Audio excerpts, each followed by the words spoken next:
Come on. We will win. Because we will hit all game.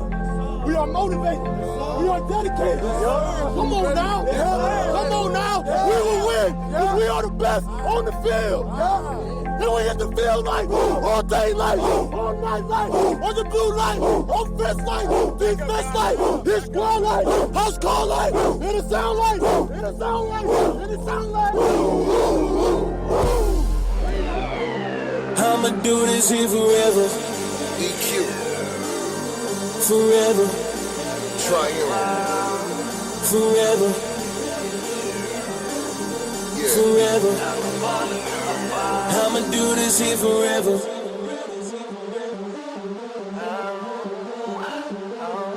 Let's go. All you haters better get comfy. This the day you've been waiting on. Y'all road is finna get bumpy. This the track I'm making my statement on. I ain't going nowhere. This the place that I'm making home. I'll do this shit forever. Hit the gas and I'm taking off. Ow. I was born with passion. My job is never ending and my hustle's everlasting. No matter what, I'm gon' ball, even with my back to the wall. And the best part is that this is the beginning. I'ma do this here forever. Welcome everybody to the Short Sports Show. I am your host, Daniel Short. Today is Monday, November 15th, 2015. And how did y'all like that? How did y'all like that? Bring it back up a little bit. I'ma do this here forever. Huge special thanks to Triune UNO Entertainment. I done came way too far for me to stop it now. I done worked way too hard just to drop it now. We came I'm so excited. I'm so excited to have this song. I heard it. I was searching through. So I was trying to find something. And this song came up, and I just absolutely love it. I think you guys will as well. I'll have to just cut that now. But you can buy Triune's album Raised to Fail, Born to Succeed now on iTunes. You can buy it right now. I encourage you to go and buy it. Also, if you want this song forever, you can buy that on iTunes as well. It's a must get. It's a must get. It pumps you up for anything and everything. I'm a huge, obviously, sports fan here. So hearing this song, having this song, it was something I definitely wanted. And my mic is just acting crazy right now. But all the links of his are in the description below. Definitely go check it out. You can follow him on Twitter at iTriune, Facebook, Instagram, his YouTube channel, his website, all in the description right now. I encourage you guys to go check it out. It's, again, huge thanks to them for letting me use the song. I'm excited. I've been waiting for this. I finally got my computer yesterday, all finally hooked up. I got everything set up. It feels so good. And one thing, if you guys are checking this out on Spreaker, you can now chat with me throughout the show. So if you guys have something to say while we're talking about this, discussing something or whatever it might be, you guys can go on Spreaker.com. Just click on the Short Sports Show. Link is in the description no matter where you're listening. Click on it, whether it's in your phone, tablet, computer, laptop, whatever it might be. Click on it. It'll bring you to this page on Spreaker Studio, and you guys can sit there while listening to the show and chat. We can all talk. It's awesome. It's a huge thing. This is what I've been waiting for on Spreaker Studio. I'm so excited for this. You guys can now listen and chat with me. I can talk to you at the same time. It's perfect. It's everything I've been wanting. Hopefully, I think there will be something soon with Spreaker.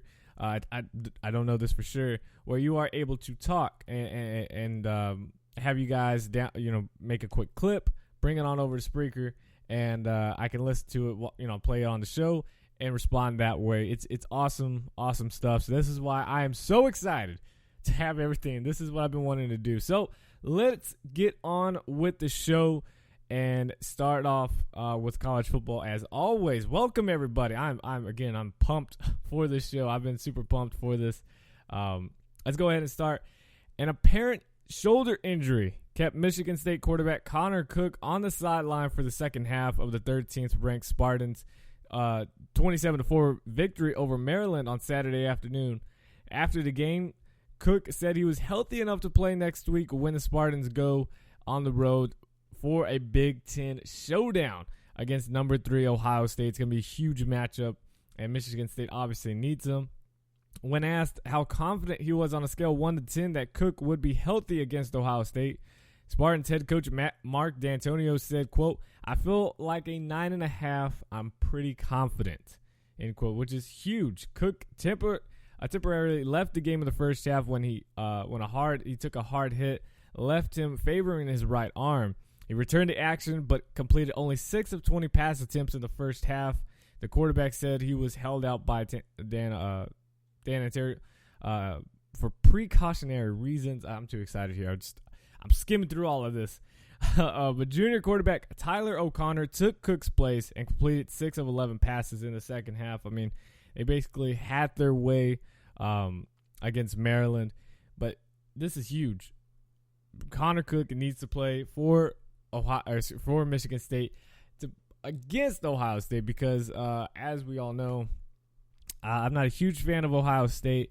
And even though TCU's chances at the playoffs are a bit gone, I would like to see Ohio State still lose. If TCU finds a way, which I highly doubt, breaks my heart. I would, definitely all the more losses to other teams helps us just a bit if TCU can win out, but not holding my breath for that. Louisiana Monroe athletic director said head coach Todd Berry has been fired. The move announced Saturday comes on the heels of ULM's 59-21 loss to Arkansas State, which dropped the Warhawks to 1-9 on the year. Their new interim head coach will be defensive line coach John Mufford for the rest of the season. Berry said Berry had been ULM's head coach since the 2010 season. They just are about to finish a $40.1 million renovation or addition to the stadium. It's bad, but crazy part is, so for any of my local listeners from Austin, San Antonio, even Houston area, and into San Marcos, as we all know, Texas State University Bobcats. They are 2-7, 2-8 on the year now, and a lot of questions, a lot of rumors of what's going to happen with Dennis Franchione. For a lot of college football fans, you all remember Dennis Franchione when he was at TCU, Alabama, Texas A&M. I think he was at New Mexico as well with Brian Urlacher was there. Yeah, anyways, Dennis Franchione, second stint at Texas State right now. And it's just been bad. Last year, you go 7-5. The year before that, you go 6-6. And now this year, you are 2-7, I believe. Maybe it's time to get a new coach. Maybe it's time to switch over, do something different. Apparently not. He says he's not going to retire. He says he's not going to resign. He says he's not even going to get fired. And we all know, if you pay attention to Texas State, Larry Tice, one of the worst athletic directors in college football, he's not going to fire Dennis Franchione. So it looks like Texas State is going to be stuck with a very, just not a bad coach, but just it's time to move on type of thing. And so, anyways, putting it back to ULM, Texas State host ULM this upcoming Thursday. It's going to be on, I believe, ESPNU or ESPN3. Oh, man. You're going to have a 1-9 team taking on a 2-7 team on Thursday night. I guarantee you nobody's going to be at that game. Nobody. But anyways, moving on. Let's get a little happier.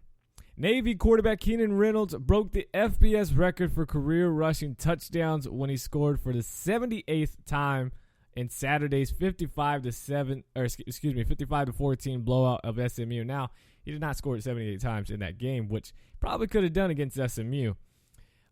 Reynolds set the record on a 4-yard run in the first quarter to give number 20 Navy a 7-0 lead. He added 3 rushing scores later in the game to bring his season total to 17. And after breaking the record, after the record-breaking score, Navy head coach Ken, I'm just going to pass on it, sent the team's equipment manager onto the field to secure the ball as a souvenir for Reynolds' keeping, saying, quote, "I had a plan to make sure we did not lose that ball. I just wanted to make sure we got the ball to Keenan and his family. It was great for that to happen.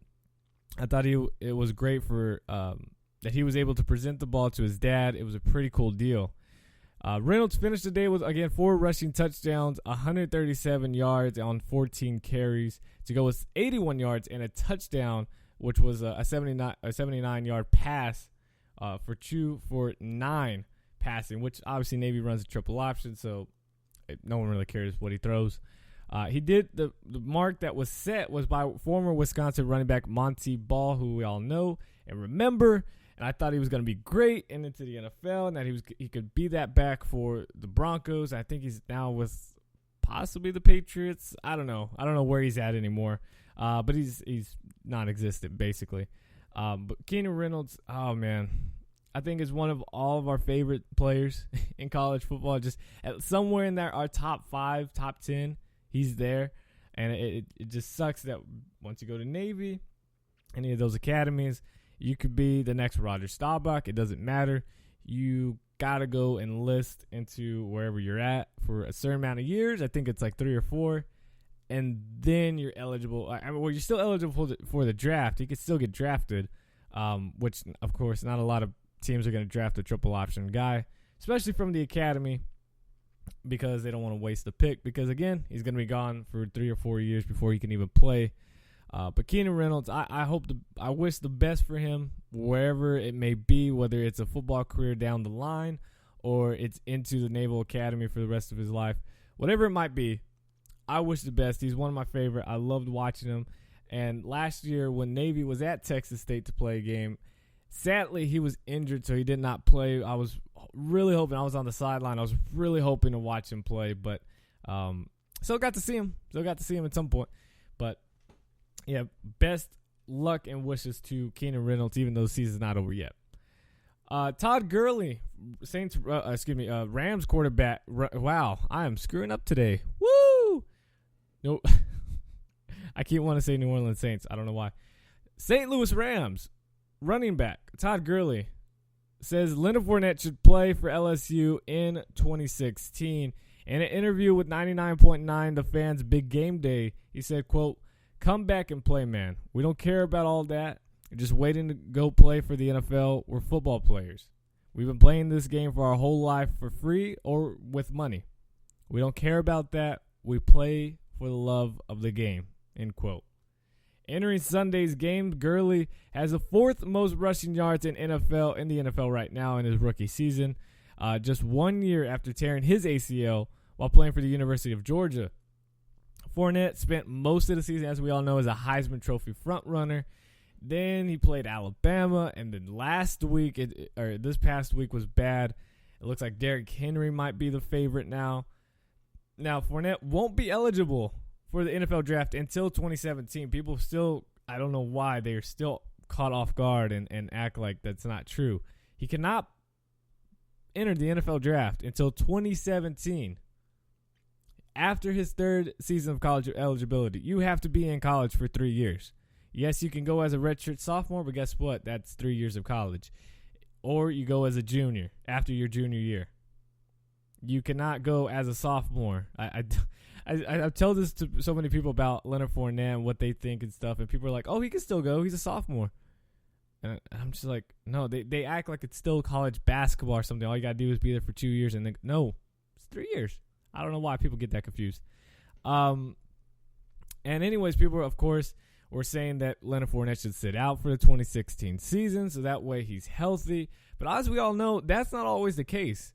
I remember my dad telling me a story about, I believe it was a Cowboys wide receiver or something, that he was recovering from an injury, and he was running alongside the beach on the sand, and next thing you know, he tore an ACL or MCL, something like that, from just running on the beach. Just because you sit out and playing football doesn't mean you won't tear something in training and whatever, just walking to the store. You never know. So this, I don't like the idea that he just sits out. And obviously him and Les Miles both said, they're not, he's not going to do that. He won't do it. Again, Gurley suffered his injury exactly 1 year ago today on November 15th, 2014 in a game against Auburn.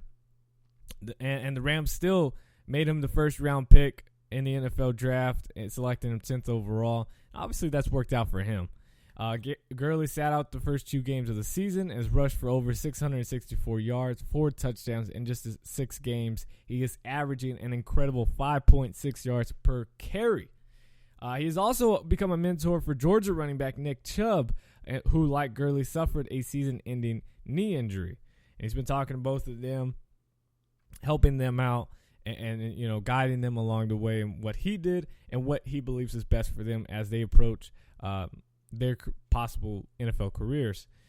Alabama running back Kenyon Drake broke his arm making a tackle during a kick return against Mississippi State on Saturday and will miss approximately 3 weeks. A senior, Drake is a primary backup to Derrick Henry, and he has also been used at receiver and kick returner. He entered the weekend second on the team with 841 all-purpose yards. The loss of Drake, and not the artist, leaves the number 2 ranked Crimson Tide with only 3 healthy scholarship running backs, and 2 of which are freshmen. Drake missed a large portion of last season because of a broken leg suffered against Ole Miss. So we'll have to see what's going to happen with that and how Nick Saban uses possible freshman running backs behind Derrick Henry, or just Derrick Henry's the Hulk, basically. Just keep feeding him the ball. He could carry it almost 30 times a game, and it doesn't seem like he's worn down just a bit. It's incredible. The AP poll came out, and a little bit of actually a lot of mix-ups, mainly because I believe, 6 through 11 last week, 4 of them or 5 of them lost. So, obviously, a huge shakeup. This is just the AP poll. We could talk about that because, obviously, the college football playoff poll doesn't come until Tuesday night, tomorrow night, and we won't do a show until Friday. So, let's talk about the AP poll, even though it has nothing to do with what's going to happen in the next poll. I mean, the coaches, or excuse me, the committee, I don't even think looks at the AP poll, and they're just like, I don't care. They're going to make up their own poll. So this is what happened. Clemson State, or actually I believe moves at number 1. I don't know what the AP had them, but this is AP poll. 1 through 5 is Clemson, Ohio State, Alabama, Oklahoma State, and Notre Dame. They put Oklahoma State at 4. Reason I have a problem with this is a lot of close games against other somewhat bad teams. They beat TCU at home. Great. TCU's obviously a great team. Somewhat. Injuries just can make you really suck. And then you're down 14 points in the fourth quarter to Iowa State. Now, I get Iowa State's played close games against TCU in the first quarter. They played Baylor all the way until the end of the game. But do we think Oklahoma State's really better than Notre Dame or even Iowa?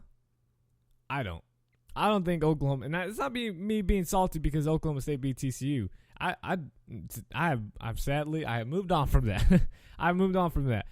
My thing is, I think Notre Dame's a more complete team and could beat Oklahoma State pretty handily. Neutral site at Oklahoma State, wherever it's at. I think Notre Dame can handle Oklahoma State. Iowa would give Oklahoma State a good game, and I believe Iowa could win that game. I just think it's a little too early to put Oklahoma State up there. Now, it could just be because they need to put a Big 12 team so everybody could stop complaining, and then they'll just drop them at the last couple of weeks. It could happen. I mean, the Big 12 is possibly about to explode with, all the crazy scenarios that could happen where you have everybody has one loss, or possibly even 2 losses if Texas somehow beats Baylor, which I highly doubt, but you never know. You never know. So anyways, 6 through 11 is Iowa, Oklahoma, Florida, Michigan State, Baylor, and TCU. TCU actually moves up from 13 to 11 after all the crazy stuff to happen, and TCU giving, sadly, a game to Kansas. Now, Kansas always plays TCU tough. I have no idea why. They don't want to play Baylor tough. They don't want to play Oklahoma tough. They want to play TCU tough. They always want to beat TCU so much more than any other team. It's so frustrating because it's like, why do you pick on us? Why can't you let us have the blowout over you and then you play Baylor tough or something? I don't understand. Of course, we couldn't go one game without losing a player.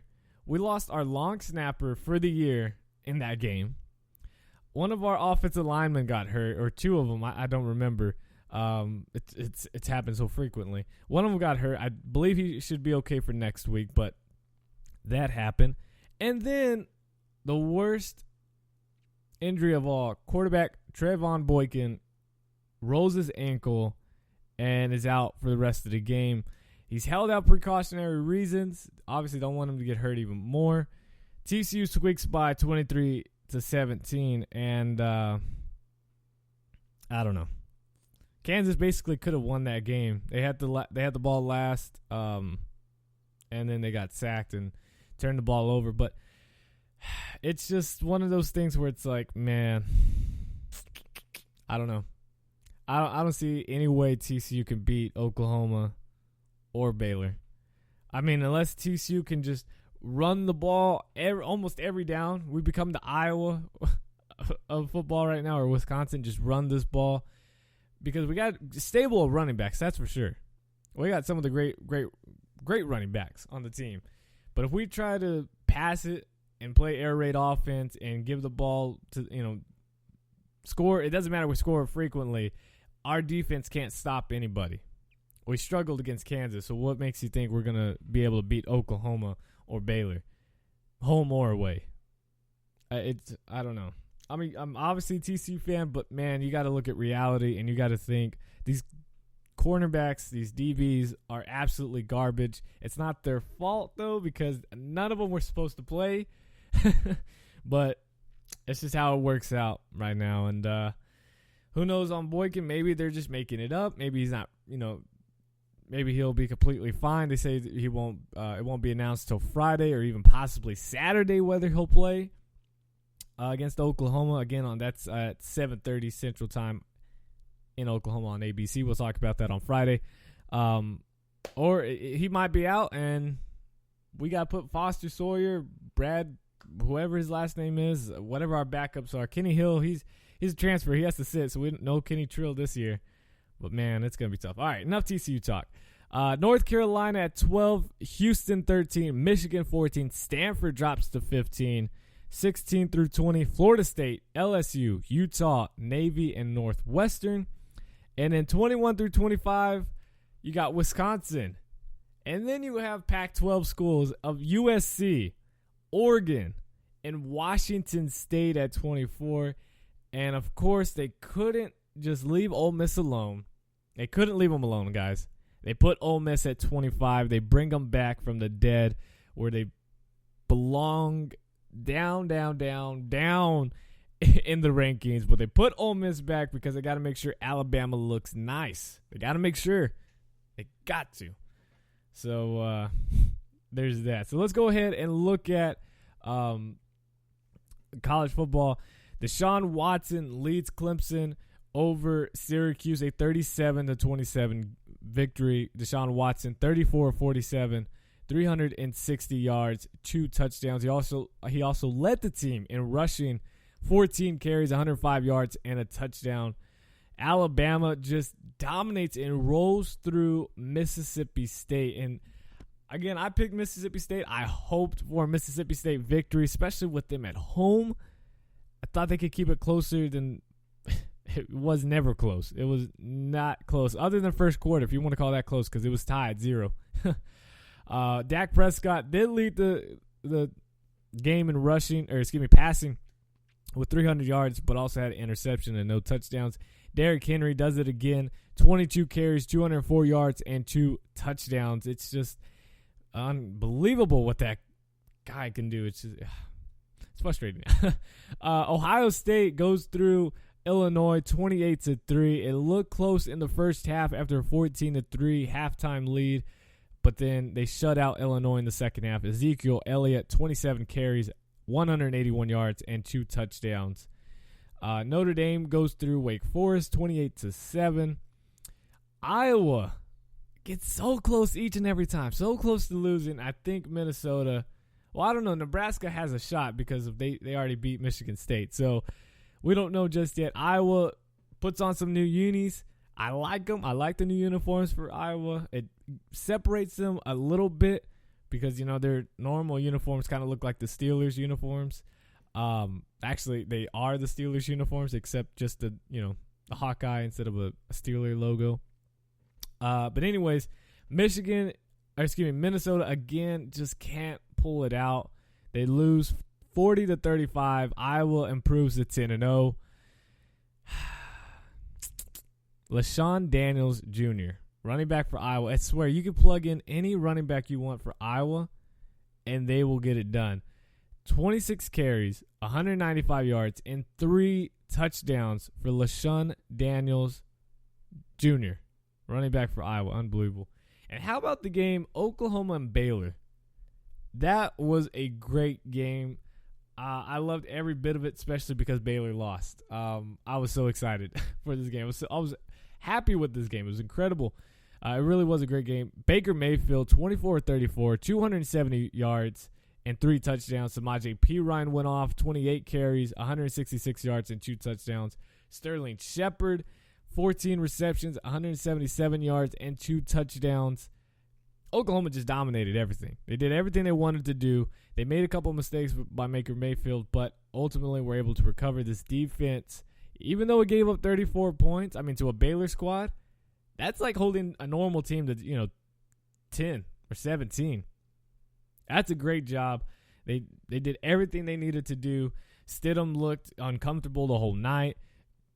And Baylor, that's what happens when you play a real team. Same here for us, TC. We played Oklahoma State and got beat. But anyways, it looks like the Big 12 championship is going to come out of the state of Oklahoma. It's going to come down to Oklahoma and Oklahoma State. I think, sadly, I don't think TCU is going to win against Oklahoma or Baylor, so that drops us to 9-3. We're completely out. I think Baylor loses on the road at Oklahoma State. That gives them 2 losses. And then it comes down to Oklahoma and Oklahoma State. Winner of that, they're going to have – see, now it's going to be like Baylor and TCU last year, except it's going to be Oklahoma and Oklahoma State. But I think with Oklahoma being the brand name, that bumps them up. They went out, and you got Oklahoma 11-1, 12-1, or whatever it might be, and into the playoffs, which who knows, but I'd rather see Oklahoma than Oklahoma State. I just don't really like Oklahoma State. Not because they beat us, because I'm saying Oklahoma's going to beat us. I like Oklahoma more than the State Cowboys. Anyways, moving on. Oregon. I said it. I picked them, and I said it would happen. Oregon upsets number 7 Stanford 38-36. Kevin Hogan did everything he could. 28 of 37, 304 yards, 2 touchdowns. Christian McCaffrey, 33 carries, 147 yards, a touchdown. They did all they could, but Oregon and its offense came through. 38-36. They hold on. Stanford scores a touchdown late in the game, last few seconds. They go for a 2-point conversion. It's no good. Bad throw, batted down, whatever it might have been. Oregon holds on. I like the uniforms Oregon had. I like that black and chrome they had on. That was some nice uniforms. But Oregon does it. I was so excited. I was rooting for Oregon. 1, because I still like Oregon.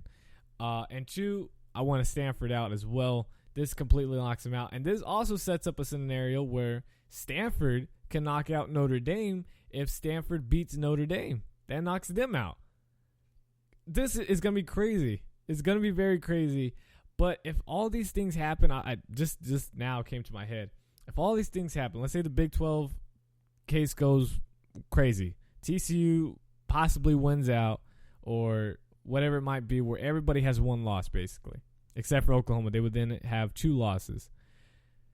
Baylor could potentially have 2 losses. Everybody has 1 loss.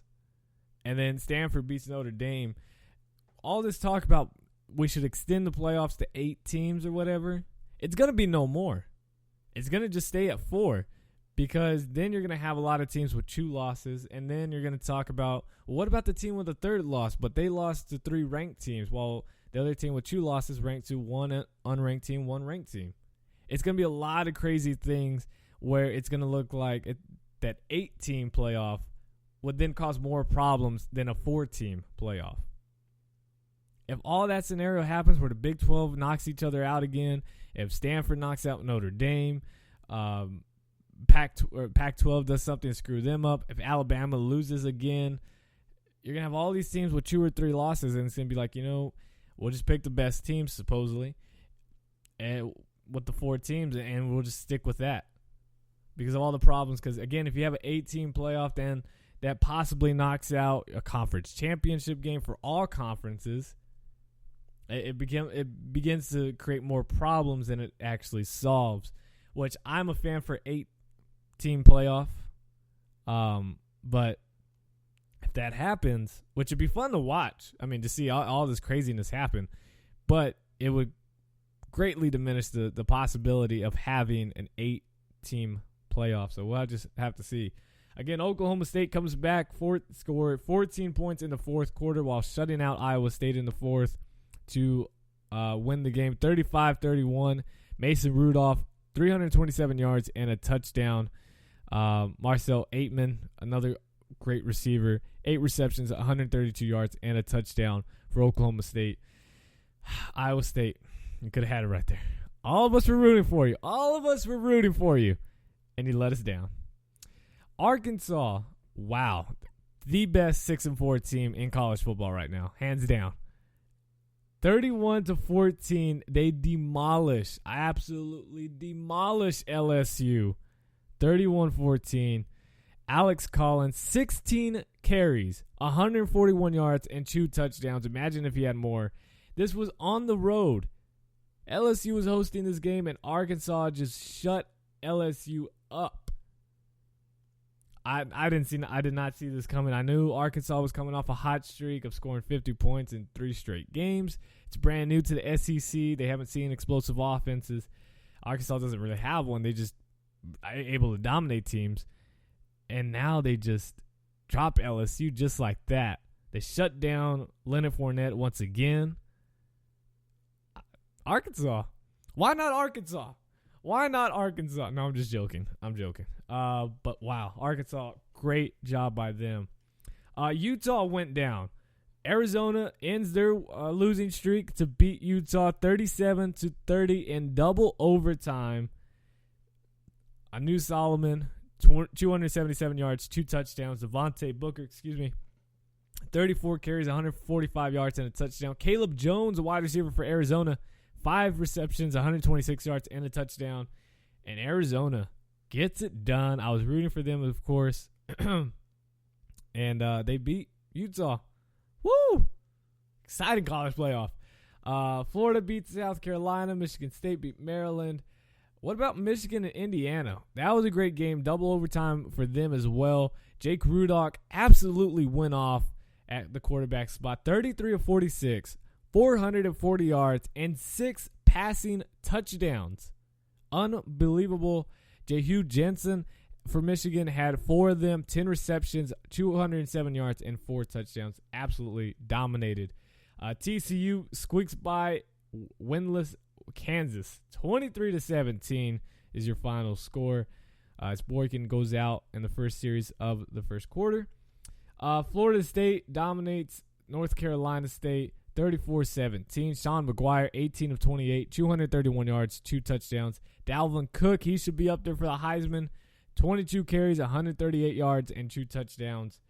Northwestern squeaks by against Purdue, 21-14. I don't understand why Northwestern is still ranked. I think they should be below the 20s, in the 22-23 range.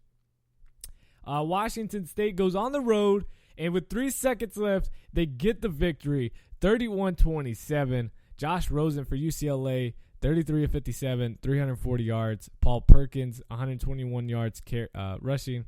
But Wazoo gets it done when you need it. And they are 7-3. 5-2 in the Pac-12. I'm not being dyslexic here. They're not 3-7. They're not 2-5. They are 7-3 and 5-2. Wazoo getting it done. They accepted me too, but they didn't give me any money. No financial aid for me, so I'm not going anywhere. I'm not going to Washington State, but I'll still root for the Cougars. Navy dominates SMU 55-14. Houston and Memphis. What a game that was. Houston down 20 points in the fourth quarter with their backup quarterback, and they come back to win it at home to improve to 10-0 and undefeated. And Todd Herman, what about him? Can he get backup quarterbacks to play lights out? What is it about him? He did it at Ohio State. He did it again here at Houston. Houston, the only undefeated team in Texas. Paxton Lynch, 20 of 31, 278 yards, 2 touchdowns. He did all he could to help his team win. A great game by him. DeMarcus Ayers, wide receiver for Houston. Unbelievable wide receiver. 13 receptions, 127 yards. 35-34 is your final score, and Houston does it again, and they need to take a shot up in the rankings. I've been saying it for the past few weeks that Houston deserves to be higher in the rankings. I've said it all week long, or multiple weeks, and this has to complete it here. They need to be in the 10 through 15 range. They should not be anywhere close to 24 or in the 20s. They need to be higher. Houston is that good, and I believe they got Navy next. I'll take a look at their schedule here just real quick. Temple goes down to South Florida, both visiting, and they lose. P.J. Walker, 20 of 48, 259 yards and a touchdown. Did not matter. UCF uses big plays, and they upset number 22 Temple, 44-23. It wasn't even close. It was just absolutely dominate, 30-10 at halftime, and now this. Temple, oh well. Appreciate it. Thank you for coming, but bye-bye. The Miami U, they went down to North Carolina and lost 59-21. North Carolina has a explosive offense, and they should take a shot up in the rankings. They did in the AP poll up to 12. It would be exciting to see what the committee puts them at. Brad Kaya did all he could, 24-43, 326 yards and a touchdown. Elijah Hood, running back for North Carolina, 17 carries, 132 yards and a touchdown. And Marquise Williams dominates, gets the Tar Heels to 9-1 overall. Real quick on the Houston schedule, let's see what they got. They got at Connecticut next week, or this upcoming week, I should say. And then the last game at home against Houston before they go to the ACC championship game. And it looks like if they beat Navy, if they win out the rest of the year, and Houston's undefeated, they will play Temple is what it's looking like. Possibly South Florida. If Temple loses another game and South Florida improves, then South Florida has a tiebreaker, and South Florida could go from nobody to the American East champions. So we'll see. We'll see. But if Cougs win all the way out, it's going to be exciting to see where the committee puts Houston at.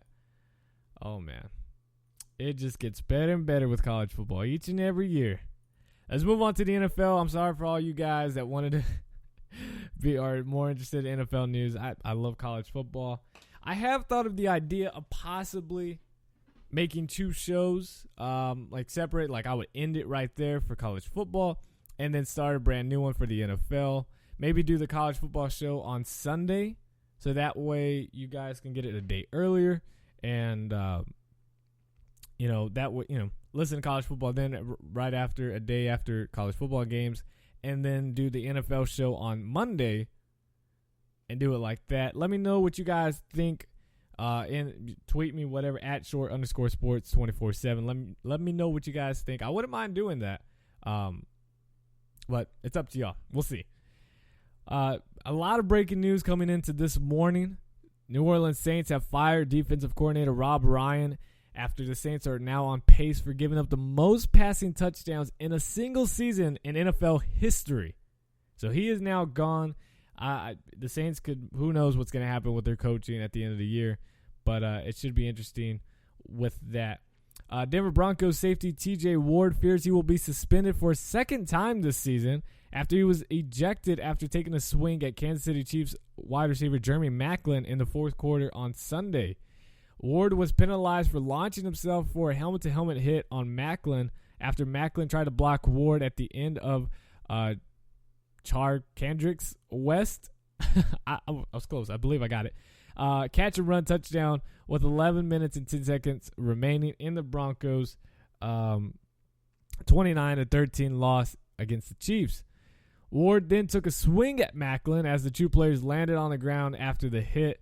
The incident comes 1 week after the Broncos cornerback Aqib Talib was suspended for 1 game because of a post-play jab to the eye of Indianapolis Colts tight end Dwayne Allen. Now Ward, he was already suspended for the season opener for violation of NFL personal conduct policy, stemming from an incident in May of 2014. Now it's what's going on, Broncos? Letting emotions get to y'all. But also with that, Broncos quarterback Peyton Manning, he goes from breaking Brett Favre's record, which Brett Favre had the best reaction of all time, and that's him hunting, and he's in a tree, and he's quietly whispering congratulations to Peyton Manning. So Peyton Manning goes from that to now having a partially torn plantar fascia. I don't know health terms, guys, so George's gonna have to bear with me when I get through this real quick. In his right foot, some Broncos players told ESPN that Manning, who was pulled from Sunday's 29-13 loss to the Chiefs in the third quarter, had difficulty walking last week.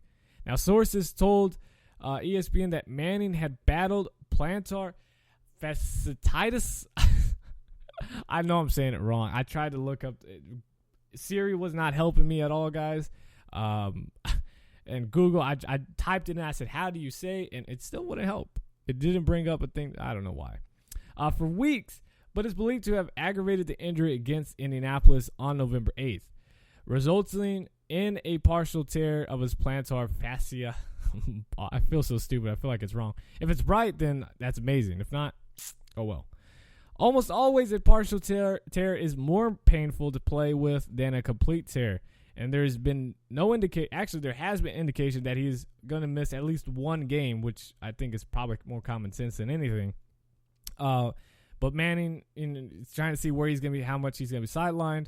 But Kubiak did say that whenever Manning is healthy, and if he's healthy this Sunday, then he's going to play.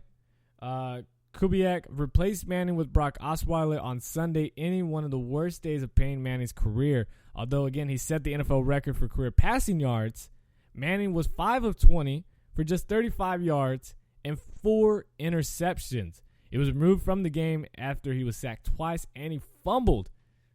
I mean, I don't know. That's one of the weirdest things ever to break a huge record like that. It wasn't just some small record. It's one of the biggest quarterback records. The next to passing touchdown, you get career passing yards, probably the biggest.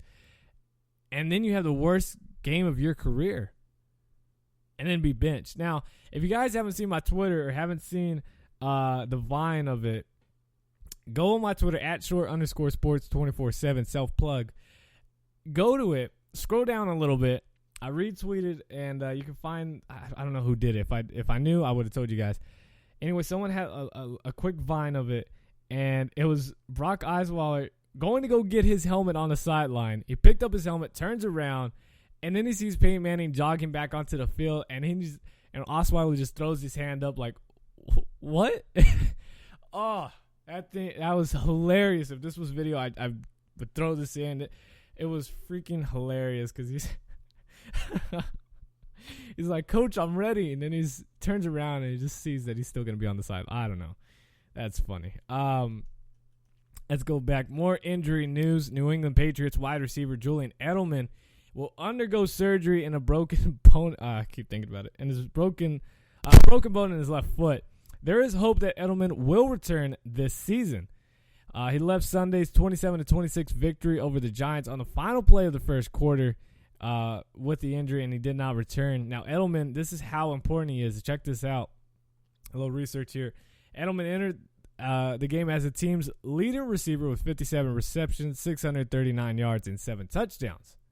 But if you look at his value for the team and how he plays in every package, he entered Sunday having played 87.7% of the team's offensive snaps.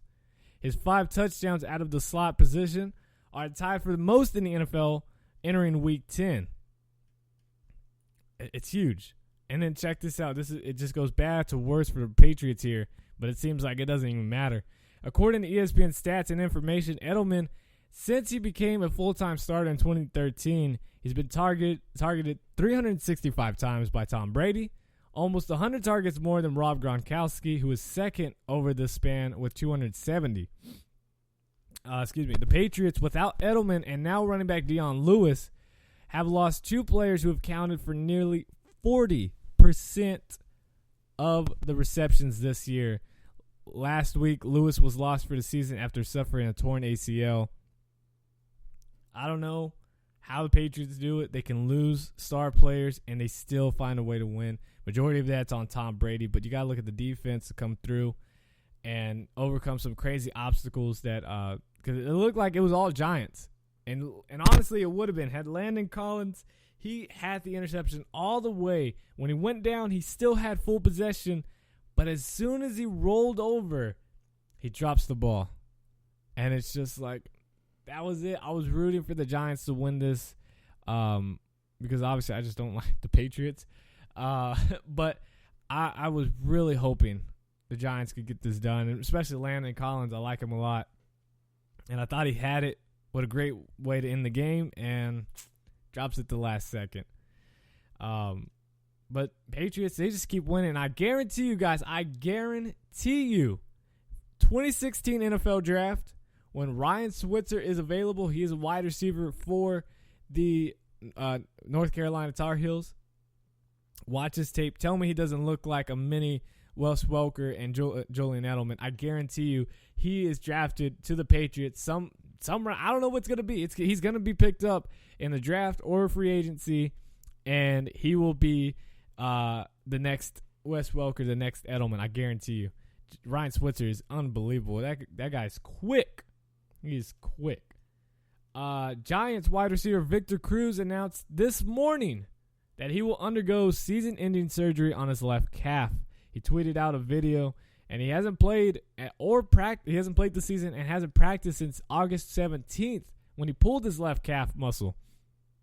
And it's been over a year since Cruz has played a game. His season ended early in 2014 when he tore his right patella tendon on October 12th in Philadelphia. And other injury news. This is all injury news, guys. I just now looked at it now. Eagles quarterback Sam Bradford injured his left shoulder and suffered a concussion in the third quarter when Dolphins linebacker Chris McCain laid a brutal hit. Oh, my goodness. That hit, though, on Bradford. And Eagles announced that Bradford's shoulder his x-rays were negative, but they still rolled him out for the rest of the game. Bradford completed 19 of 25 passes, 236 yards against Miami.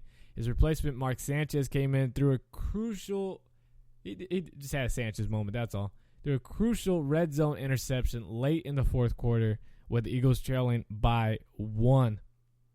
Landry Jones, the Steelers' backup quarterback for the injured Ben Roethlisberger. Well, Jones injured his left ankle early in the game against Cleveland. He didn't return, so guess who had to step in? Ben Roethlisberger, who is continuing to recover from a foot sprain. He came in. He only threw for about 379 yards and 3 touchdowns. That's about all, and won the game. Unbelievable. Is Mike Vick still on the team? I think he might be hurt too. If he is, I don't know. Unbelievable. Eagles running back Ryan Matthews again, and Denver Broncos wide receiver Emmanuel Sanders both suffered concussions in the game and ruled out after that. It's been one of those days, guys. It's been one of those days. Now, tonight we have the Houston Texans 3-5 on the road against undefeated the Cincinnati Bengals. Cincinnati, 11-point favorite. I like it. I'm taking Cincinnati all the way. I hope they win, just continue to win. Just continue to win. I love Cincinnati, obviously, with Andy Dalton being my guy. Going with the Bengals to win it. But let's go through Sunday's games. The Detroit Lions, how about it?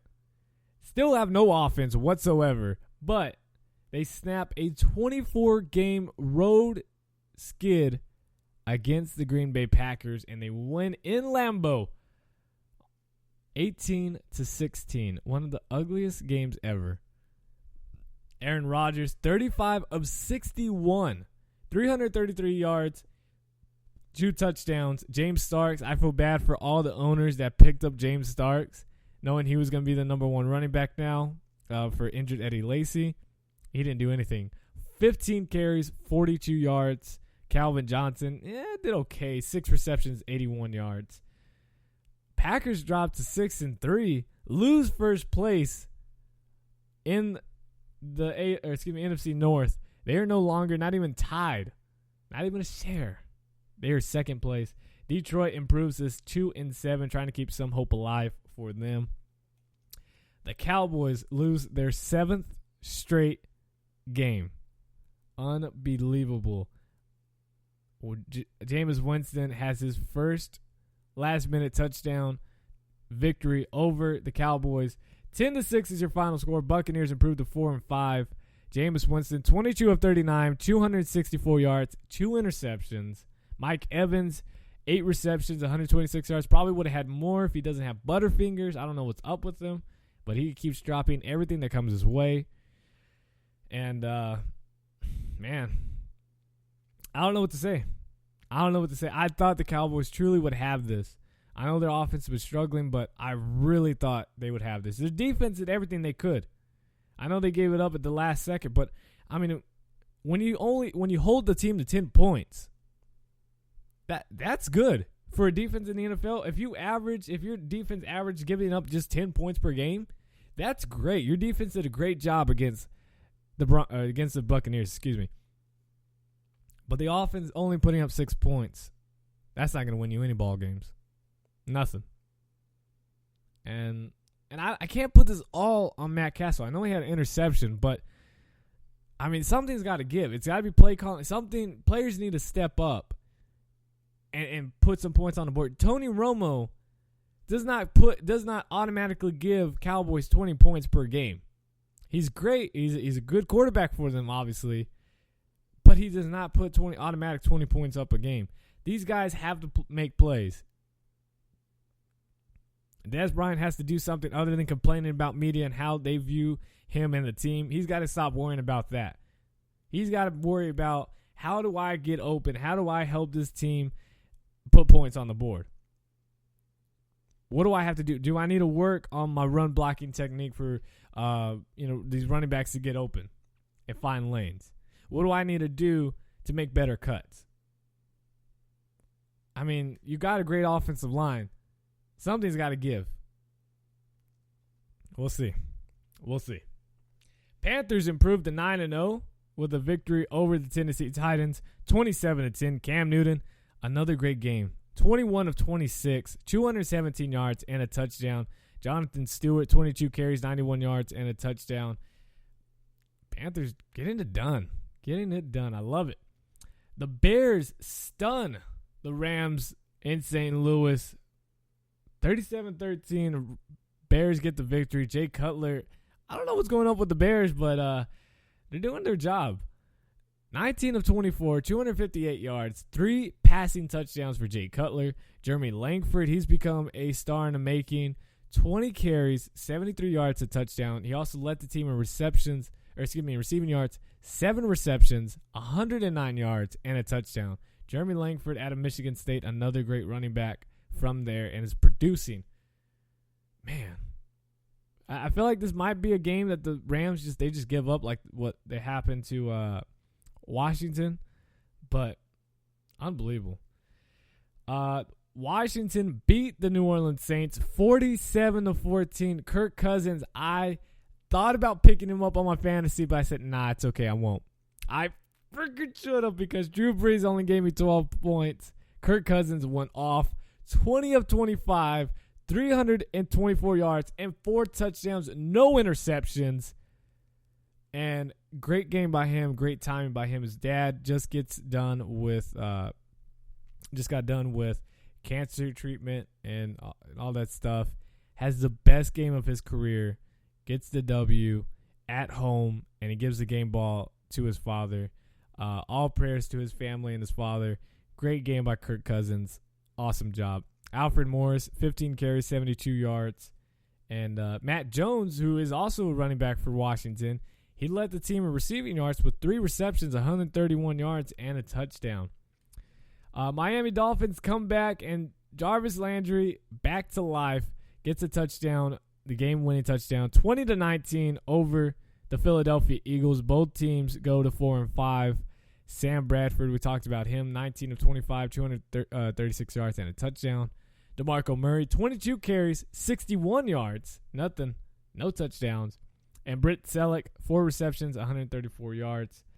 We talked about the Steelers versus the Browns, 30-9. Steelers improved to 6-4, while the Browns dropped to 2-8 now. Jaguars come back, late field goal, ends a 13-game road losing streak for the Jaguars as they get the victory, 22-20 over the Baltimore Ravens. Jaguars are 3-6, while the Ravens drop to 2-7. Joe Flacco again does all he can do, 34 of 45, 316 yards and 3 passing touchdowns. T.J. Yeldon, 18 carries, 61 yards. It's just Ravens have no wide receivers. They have no defense really. That's what happens. And how about the Vikings versus the Raiders? It was a really good game if you were able to watch it. I was able to get like a few peeks in and out, but I wasn't able to watch the whole game. But the Vikings, they found something. They're now 7-2 and now first place in the NFC North, and we'll go check it out to see when they play the Packers here in just a bit. Raiders dropped to 4-5. Final score 30-14, Vikings victory. Derek Carr does his thing, 29 of 43, 302 yards, 2 touchdowns.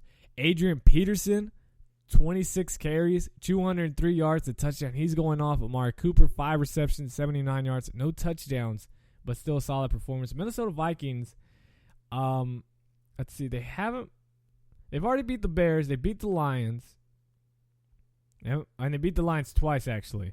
So they got that. I mean, Lions are out of it anyways, but they got that. They beat the Bears already in Chicago. So now, next week, just talking about it, next week, at home, the Vikings host Green Bay Packers, 3:25 p.m. on Fox. So that is going to be a good game. If the Vikings can win that, it's a huge advantage for them. Not only would they go to 8-2 and drop Green Bay to 6-4, they would then have a huge lead and the tiebreaker against them so far, because they don't play Green Bay again until the last game of the season on January 3rd at Green Bay. They have the number 1 defense in points allowed. Unbelievable, the Vikings do. This is going to be something. They got the Packers at Falcons, against the Seahawks at home, at Cardinals, Bears at home, Giants at home, and then finish up with Green Bay. That's a tough slate right there. Falcons, you don't know. It's on the road. You really just can't tell. Green Bay is going to be a tough game. Seahawks, they just keep screwing themselves up. At the Cardinals, that's going to be a really great game. Oh, that's a Sunday night game too. Actually, no, it's a Thursday night game. That's going to be good.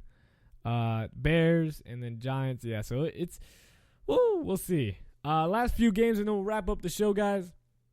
Patriots at the Giants. What a great game that was. Eli Manning did what he could. 24-44, 361 yards, 2 touchdowns. Rob Gronkowski, 5 receptions, 113 yards, and a touchdown as the Patriots improved to 9-0 and defeat the Giants 27-26. Giants dropped to 5-5.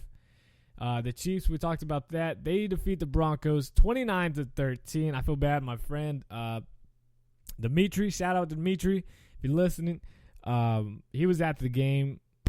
Sorry you had to watch this game, but hey, you're still out there. You're still out there in beautiful Denver, Colorado. Chiefs get the victory, and they improved to 4-5, and Broncos dropped to 7-2 with a 29-13 victory. Cardinals get it done last. Oh, this game was frustrating. I stayed up for all of it just to watch the Seahawks let it go once again. And really, that's it for the Seahawks. They're basically out of it. Cardinals beat them 39-32. Carson Palmer, 363 yards, 3 touchdowns. Doug Baldwin, 7 receptions, 134 yards, and a touchdown. And the Seahawks just fall apart. Seahawks dropped to 4-5, and the Cardinals improved to 7-2. Man, we'll take a quick look at the Seahawks schedule from now. They got the 49ers at home next week. That should be a W. Then they have the Steelers, possibly a loss there, at the Vikings, at the Ravens on Sunday night, home against the Browns, home against the Ravens, and then you finish off the season at the Cardinals once again. This might be too much. Arizona set themselves up great right now. They really did, because they're 7-2. Team below that is both St. Louis and Seattle, both at 4-5. And San Francisco at 3-6. So really, if you're saying Seattle has a chance, you're saying San Francisco has a shot, because of almost similar with these teams. I mean, you look at the points, how many points St. Louis and Seattle and San Francisco put up, all less than 200. Granted, Seattle's 1 point less than 200, but Arizona, 302 points. I mean, these offenses aren't getting it done for St. Louis, Seattle, and San Francisco. And I think that Seattle put themselves too much in a hole now to really get it done. Man. Oh, man. I'm still going to root for Seattle, but it might be all done for them. It might be all done for them. So that is it for today's show, guys. I hope you guys enjoyed. If you did, be sure to hit that like button. If you're brand new to the channel, hit that subscribe button as well. If you're listening on Spreaker.com, iHeartRadio, iTunes, Stitcher Radio, SoundCloud, whatever it might be, thank you so much for listening. Thank you guys so much. Again, remember, on Spreaker, you can now chat with me. You can talk anything. You let me know what your opinions. I'll say it on the show. Obviously, just nothing crazy.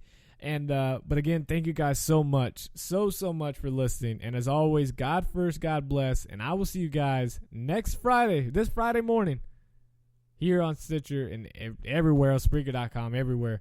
Thank you guys so much. Here goes the intro one more time, ladies and gentlemen. It is Triune Forever. Buy it on iTunes. Everything is down below. I hope you guys enjoyed. I'm out. Peace. I'ma do this here forever.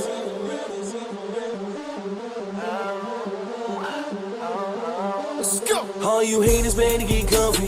This the day you've been waiting on. Y'all road is finna get bumpy. This the track I'm making my statement on. I ain't going nowhere. This the place that I'm making home. I do this shit forever.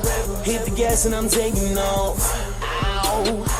I was born with passion. My job is never ending and my hustle's everlasting. No matter what, I'm gon' ball, even with my back to the wall. And the best part is that this is the beginning. I'ma do this here forever. Forever. I'ma do this here forever. Forever. I'ma do this here forever. Forever. I'ma do this here forever. Forever. I'ma do this here forever. I didn't came way too far for me to stop it now. I didn't work way too hard just to drop it now. We came, saw, and we conquered. On this field, boy, I'm a monster. This ain't got nothing to do with no dollars. Sponsors are pockets. If you got it, you got it. This hero won't squander my pride and my honor. The glory, the promise. Put it all on this field, leaving none of these lockers. Leave none of these lockers. If this is roulette, put it all on this roster. Put it all on this roster. When win is the answer, we really got problems. I'ma do this here forever. Holla. Refuse to lose, I do my dues. Forever mean I am future proof. No palm readings, no tarot cards, no prophecies, and no voodoo use. My records rang like Napoleon. The school aware from the principal to the student body to the custodian. Front page, I do mine. In due time, get that full ride and make the next level my new high. Any endeavor, show me the best and I'm better. So never say never. I'ma do this forever. Forever. I'ma do this here forever. Forever. I'ma do this here forever. Forever. I'ma do this here forever.